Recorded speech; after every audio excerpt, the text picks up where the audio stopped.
ඉතින් ඔන්න යාළුවනේ අද කතා කරන්න යන්නේ මේ Arduino board සම්බන්ධව. ඉතින් මේ Arduino board වල මොඩල් තුනක් විතර අපිට බලා ගන්න පුළුවන්. Arduino Uno, Arduino Nano, Arduino Mega කියලා board ගණනාවක් අපිට දෙක බලා ගන්න පුළුවන්. ඉතින් අද අපි කතා කරන්න යන්නේ මෙන්න මේ Arduino Uno කියන board එක සම්බන්ධව. ඉතින් ඔන්න අද අපි කතා කරනවා මේකට power දෙන්නේ කොහොමද? ඒ වගේම මේ USB cable එකෙන් මොකද්ද කරන්නේ? මේ digital සහ analog pin කියන්නේ මොකද්ද? ඉතින් මේ සම්බන්ධව අපි අද කතා කරන්න ඉන්නවා. ඒ වගේම මයික්‍රෝ කන්ට්‍රෝලර් එක වගේම මේකේ තියෙන තවත් chip ගැන අපි වැඩි දුරටත් කතා කරන්න බලාපොරොත්තු වෙනවා. එහෙනම් මේ Arduino board එක සම්බන්ධව දීර්ඝ විස්තරයක් කතා කරන්න වැඩි කතා නැතුව අපි යමු වීඩියෝ එකට.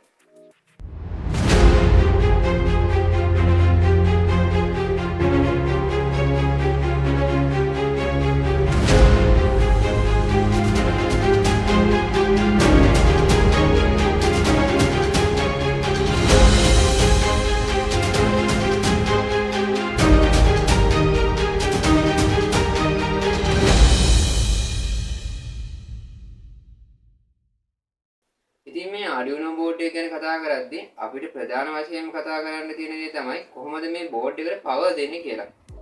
ඉතින් මේ board එකට power දෙන්න ප්‍රධාන ක්‍රම තුනක් තියෙනවා. පළවෙනි එක තමයි මෙන්න මේ port එක හරහා 12 volt සැපයීමක් ලබා දීම.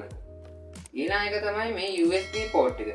ඉතින් මේ USB port එක ඔයාගේ කම්පියුටරයට හෝ ලැප් එකට එහෙම නැත්නම් 5 volt ලබා දෙන charger එකකට connect කරලා පස්සේ ඒකෙනුත් මේ Arduino board එකට power දෙන්න පුළුවන්. ඊළඟ ක්‍රමය තමයි මෙන්න මේ V-in pin එක. ඉතින් මේ V-in pin එකට මේකට ලබා දෙන්න ඕනි සාමාන්‍යයෙන් 5 watt 9 watt අතර voltage එකක්. ඉතින් මේ voltage එක ලබා දීමෙන් ඔයාලට මේ board එක on කරගන්න පුළුවන්. ඉතින් මේ V-in pin එකට voltage එක ලබා දෙද්දී අනිවාර්යෙන් මතක තියාගන්න ඕනේ දෙයක් තමයි මේ V-in කියන pin එකට ධන සැපයුමද මේ ground කියන pin එකට ඍණ සැපයුමද ලබා දීම. ඉතින් එහෙම ලබා දෙන voltage එක අනිවාර්යයෙන්ම 5 voltage හෝ 9 voltage අතර වෙන්න ඕනි. ඉතින් අපි ඊළඟ කතා කරන්න යන්නේ මේ USB port එක සම්බන්ධව. මේ USB port එකෙන් සිද්ධ වෙන ප්‍රධාන කාරණයක් වගේම අනුකාරණයක් තියෙනවා. ඉතින් අපි මුලින්ම කතා කරමු මේ අනුකාරණය මොකක්ද කියලා. ඉතින් මේ අනුකාරණය තමයි ඔයාගේ මේ Arduino board එකට power එක ලබා දෙන්න මේ USB port එක භාවිත කරනවා. ඉතින් අපි ඊළඟට කතා කරන්න යන්නේ මේ USB port එකෙන් සිද්ධ වෙන ප්‍රධාන කාරණාව මොකක්ද කියලා. ප්‍රධාන කාරණාව මෙන්න මේ විදිහට අපිට පැහැදිලි කරන්න පුළුවන්. ඒ කියන්නේ ඔයාගේ Arduino board එකයි ඔයාගේ lap එකයි connect කරන්න මේ USB port එක භාවිත කරනවා. ඒ කියන්නේ මේ USB port එක හරහා ඔයාගේ lap එකෙන් ලියන code එක මේකේ මයික්‍රෝ කන්ට්‍රෝලර් එකට අප්ලෝඩ් කරන වගේම මේකේ මයික්‍රෝ කන්ට්‍රෝලර් එකේ රැඳිලා තියෙන ඒ කෝඩ් එක මේක හරහා එඩිට් කරලා නැවත අප්ලෝඩ් කිරීම වැනි දත්ත හුවමාරු කිරීමට මේ USB port එක භාවිත කරනවා.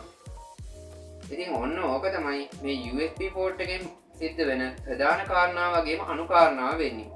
ඉතින් අපි තුන්වෙනියට කතා කරමු මේ USB to serial chip ගැන. ඉතින් ඇත්තටම මොකද්ද මේ USB to serial chip කියන්නේ? ඒක මෙන්න මේ විදිහට අපි පැහැදිලි කරගමු. හරියට ඔයාගේ Arduino board එක වගේම ඔයාගේ lap එක අතර පාලමක් විදිහට මේ USB to serial chip එක හඳුන්වන්න පුළුවන්. ඒ කියන්නේ ඔයාගේ lap එකෙන් අප්ලෝඩ් කරන data ටික තියෙන්නේ. ඒ data ටික USB cable එක හරහා ගිහිල්ලා USB port එක හරහා ගිහිල්ලා ඔයාගේ microcontroller එකට අප්ලෝඩ් කරන්න පහසුකම් ලබා දෙන්නේ මේ USB to serial chip එක හරහා. ඉතින් ඔන්න අපි USB to serial chip එක ගැන කතා කරා. ඉතින් අපි ඊළඟට කතා කරන්න යන්නේ digital pin සහ analog pin ගැන. ඉතින් ඔන්න අපි ඊළඟට කතා කරන්න යන්නේ මේ digital සහ analog pin ගැන. ඉතින් මේ pin ගැන කතා කරන්න අපි LED light එකක් උදාහරණයක් ගමු. ඉතින් මේ LED light එක ඔයාට on off කිරීමට අවශ්‍ය වෙනවා නම් මේ digital pin වලට සම්බන්ධ කරන්න පුළුවන්. හැබැයි මේ LED light එක යම් පරාසයක එළිය විහිදවන්න ඕන නම් ඒ කියන්නේ අඩු හෝ වැඩි කරන්න ඕන නම් ඔයාලට ඇනලොග් පින් යූස් කරන්න පුළුවන්. ඉතින් මේ ඩිජිටල් පින් වලින් උත්පාදනය වෙන්නේ 0 සහ 1. හැබැයි ඇනලොග් පින් වලින් උදාහරණයක් විදිහට ගත්තොත් 1 සහ 10 අතර ඉදන්නකො මේ අතර පරතරයක් නිෂ්පාදනය කරන්න මේ ඇනලොග් පින් වලට පුළුවන්. ඉතින් මේ ඩිජිටල් පින් සම්පූර්ණයෙන්ම 13ක් තියෙනවා. ඒ කියන්නේ 0 ඉඳන් 13. ඔක්කොම 14ක් වෙන්නේ එතකොට. ඒ වගේම ඇනලොග් පින් ගත්තාම ඇනලොග් පින් 0 ඉඳන් 5ට යනකම් තියෙනවා. හැබැයි සම්පූර්ණ පින් ගාන ඔක්කොම 6ක් තියෙනවා. ඔන්න ඔය විදිහට තමයි අපි ඩිජිටල් පින් සහ ඇනලොග් පින් ගැන කතා කරේ. අපි ඊළඟ කතා කරන්න යන්නේ මේ මයික්‍රෝ කන්ට්‍රෝල් එක සම්බන්ධව. ඉතින් මේ මයික්‍රෝ කන්ට්‍රෝල් එක තමයි මේ Arduino board එකේ මොලේ කියලා හඳුන්වන්නේ. ඉතින් එහෙම කියන්න හේතුවක් තියෙනවා. අපි ඒක උදාහරණයක් අතව පැහැදිලි කරමු. දැන් ඔයා හිතන්නකෝ ඔයාට කවුරු හරි උපදෙස් ටිකක් දෙනවා. යම් නීතිමාලාවක් ඇතුලේ උපදෙස් ටිකක් දෙනවා මෙන්න මේ දේවල් කරන්න කියලා. ඉතින් මේ දේවල් ඔයාගේ දැන් උපදෙස් ටික ඔයාගේ මොලේට ගිහින් තියෙන්නේ. මොලේ හරහා ඔයාගේ අත් එහෙම නැත්නම් කකුල් වලින් ඒ වැඩ ටික සිද්ධ වෙනවා. අන්න ඒ වගේ තමයි මේ මයික්‍රෝ කන්ට්‍රෝල් බෝඩ් එකේ සිද්ධ වෙන්නේ. ඔයා අප්ලෝඩ් කරන කෝඩ් එක තියෙනවානේ. අන්න ඒ කෝඩ් එක ක්‍රියාත්මක කරලා මේ පින් වලට බෙදලා ඒ වගේ වැඩ ගොඩාක් සිද්ධ වෙන්නේ මේ මයික්‍රෝ කන්ට්‍රෝල් එක හරහා. ඇත්තම කිව්වොත් මේකේ ප්‍රධානම කොටස තමයි මේ මයික්‍රෝ කන්ට්‍රෝල් එක කියන්නේ. ඉතින් අපි දැන් මයික්‍රෝ කන්ට්‍රෝල් එක ගැන කතා කරා. ඉතින් අපිට ඊළඟ කතා කරන්න තියෙන්නේ මේ Arduino board එකෙන් අවුට් කරන වෝල්ටේජ් මොන වගේද? ඒ වගේම මේ board එකේ ground pin එක මොකක්ද? අන්න ඒ සම්බන්ධව අපි කතා කරමු. අපි දැන් ඉස්සරහම කතා කරමු මේ ground pin එක සම්බන්ධව. ඉතින් මේ ground pin එක ගත්තාම හරියට ඔයා බැටරියක් හිතන්නකෝ. බැටරියේ ධන වගේම බැටරියේ හිණ තියෙනවා. ඉතින් මේ board එකත් බැටරියක් විදිහට හිතුවොත් මේ බැටරියේ හිණාග්‍රය තමයි මේ ground pin එක කියලා කියන්නේ. ඒ වගේම අපි දැන් කතා කරමු මේ බෝඩ් එකෙන් අවුට් කරගන්නයි පුළුවන්. එහෙම නැත්නම් අපේ වෙනත් පාර්ශ්වයන් සඳහා මේ බෝඩ් එකෙන් අවුට් කරගන්න පුළුවන් වෝල්ටේජ් මොනවද කියලා. ඉතින් මේ බෝඩ් එකෙන් 3.3 වෝල්ට් වගේම 6.5 වෝල්ට් අවුට් කරගැනීමේ හැකියාව තියෙනවා. ඉතින් මේ වෝල්ටේජ් හුඟක් වෙලාවට භාවිත වෙනවා.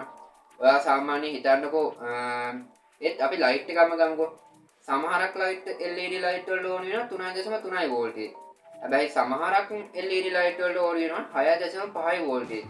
අන්න ඒ වගේ වෝල්ටේජ් එකක් අවුට් කරගන්න උනහම වෙනම පවර් සප්ලයි එකකින් ගන්න අවශ්‍යතාවයක් නැහැ. මෙන්න මේ 3.3 වෝල්ටේජ් වගේම එහෙම නැත්නම් 6.5 වෝල්ටේජ් පාවිච්චි කරලා අපිට මේ බෝඩ් එක හරහාම ඒ LED බල්බ් එකට කරන්ට් එක ගැනීමේ හැකියාව තියෙනවා. එහෙම නැත්නම් විදුලිය ගැනීමේ හැකියාව තියෙනවා. ඉතින් ඔන්න ඔය විදිහට තමයි අපි මේ Arduino Uno board එකේ කොටස් පිළිබඳව ටිකක් සංකීර්ණ විදිහට කතා කරන්නේ. ඉතින් අද වීඩියෝ එක හොඳයි කියලා හිතනවා නම් ලයික් එකක් දාගෙන යන්න. ඒ වගේම අපිව subscribe කරන්න අමතක කරන්න එපා.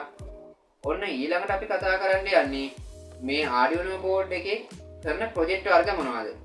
ඒ වගේම මේ Arduino board එක මොන වගේ තැන් වලද යූස් කරන්නේ? ඉතින් මේ හැම එකක්ම ඊළඟ වීඩියෝ මාලාවෙන් අපි කතා කරන්න බලාපොරොත්තු වෙනවා. ඉතින් මේ තමයි ඔයාගේ ජීවිතේ ඩිජිටල් කරණය කරන Arduino Academy YouTube channel එක.